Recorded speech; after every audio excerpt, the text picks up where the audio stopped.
All right, so let's talk about ecological tolerance, section 2.4.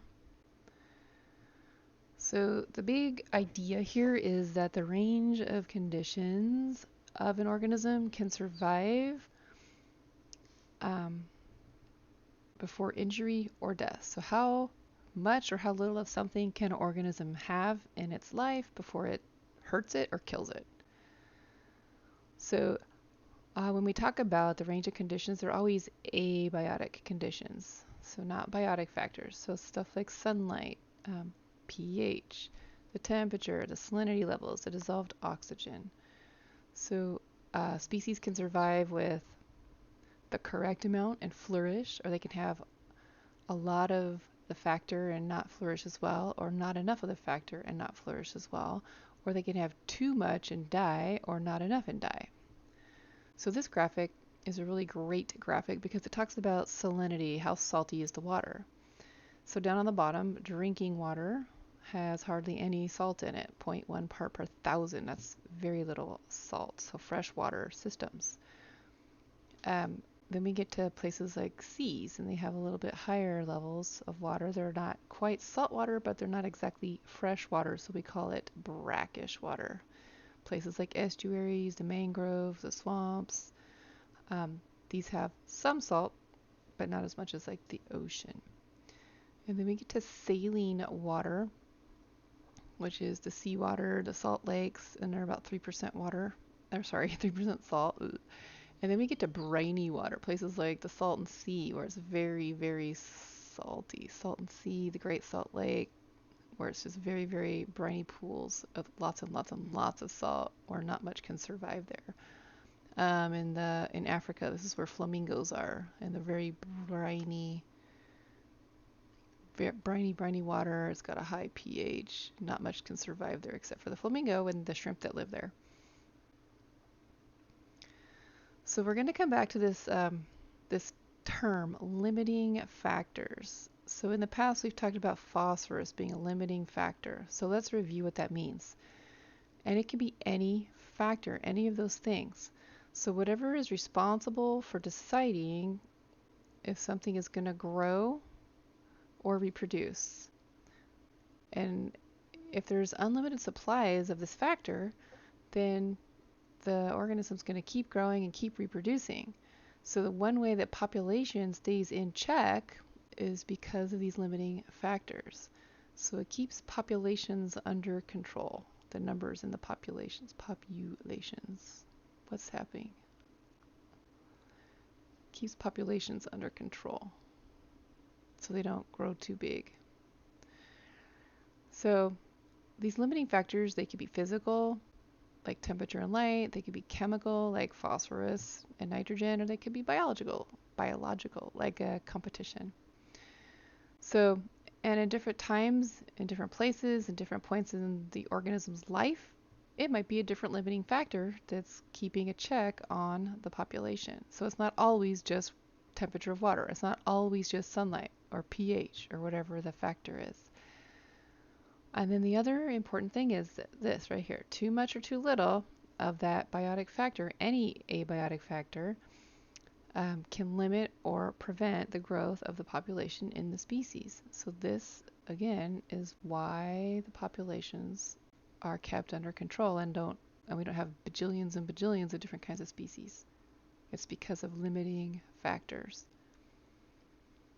So looking at our graph, the famous range of tolerance graph, again, this factor here is changeable. It could be pH, it could be sunlight, it could be uh, any other thing, dissolved oxygen, lots of different things.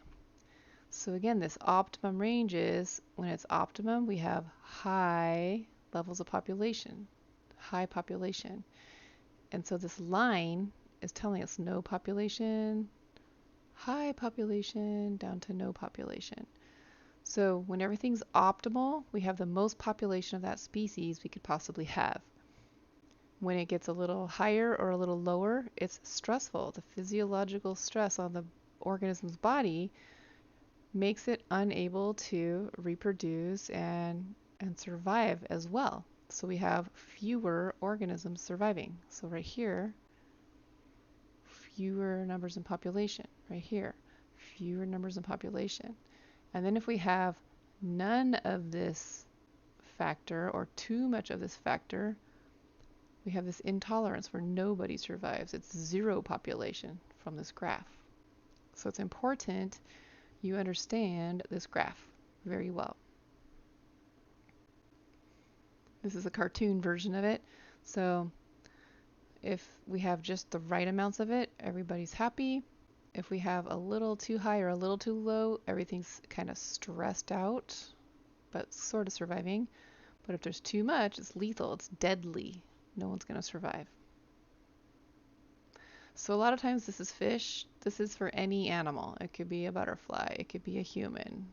It could be a plant. It could be any organism can be here. They just like to use fish.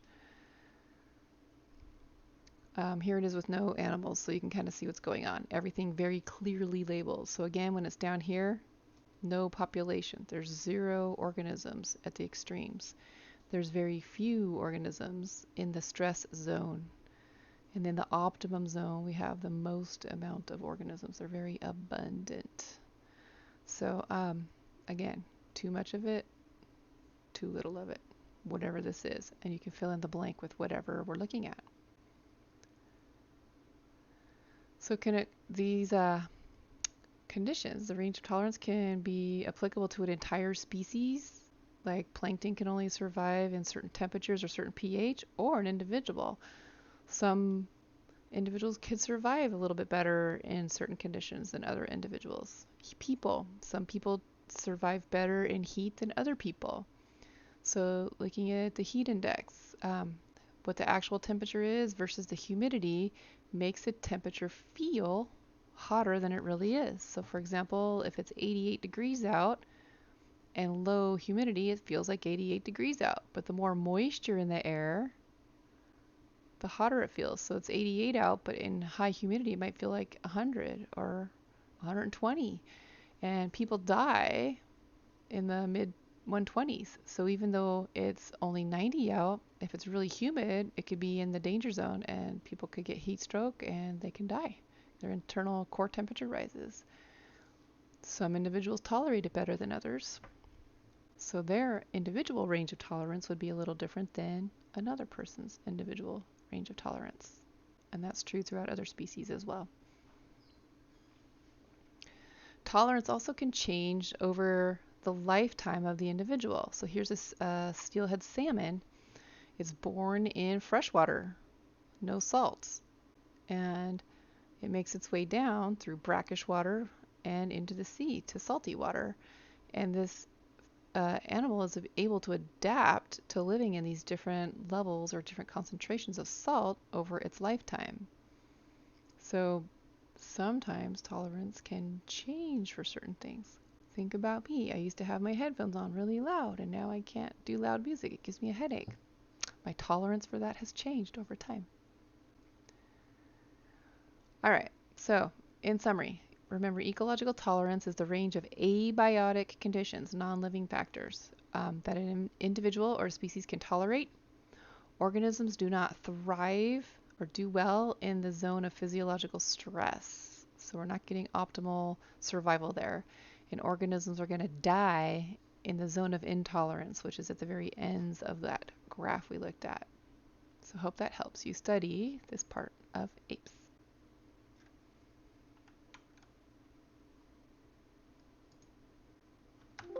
How do I get out of here?